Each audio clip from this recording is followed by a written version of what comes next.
আল্লাহ রাসূল দিন কায়েমের জন্য নিজের শরীর থেকে রক্ত ঝরছে, নিজের জীবন থেকে মূল্যবান সময়গুলো শেষ করে দিছে, নিজের রক্ত ঝরাইছে, জেল খাটছে। আর আমার আপনার জীবনে জেল খাটা, আমার আপনার জীবনে রক্তাক্ত হওয়া কিসের জন্য? আমি দুনিয়ার স্বার্থ সিদ্ধির জন্য, নিজের পেট পূজার জন্য আমি আপনি রক্ত ঝরাই, ঠিক কিনা বলেন?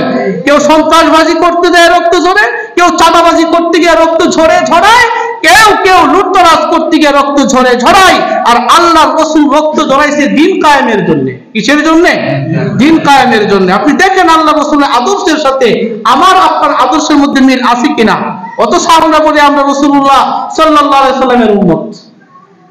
আল্লাহ রাসূল আল্লাহর বিধান প্রতিষ্ঠার জন্য রক্ত ঝরাইছে, আর আপনি গণতন্ত্র প্রতিষ্ঠার জন্য রক্ত ঝরান।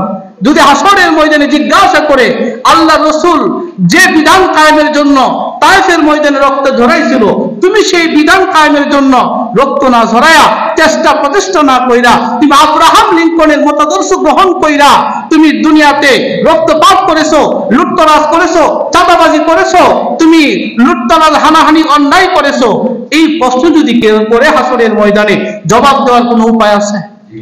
উপায় নেই। কাজে আমাকে আপনাকে সাবধান থাকতে হবে, যেহেতু আমাদের জীবনের শুরু আছে, শেষ আছে, মরণের পরে আরেকটা জীবন আমাদের আছে, ওইখানে জবাবদিহি করতে হবে। এজন্য কারো কথায় পরিচিত হইয়া কোনো অন্যায় করা যাবে না। নেতা কইলে গিয়ে আগুন লাগান যেত না, নেতা কইলে গিয়ে দখলবাজি করা যাবে না, টেন্ডারবাজি করা যাবে না, সন্ত্রাসবাজি করা যাবে না। ভালো মন্দ বুঝা তারপরে কাজ করতে হবে। কথা ঠিক কিনা?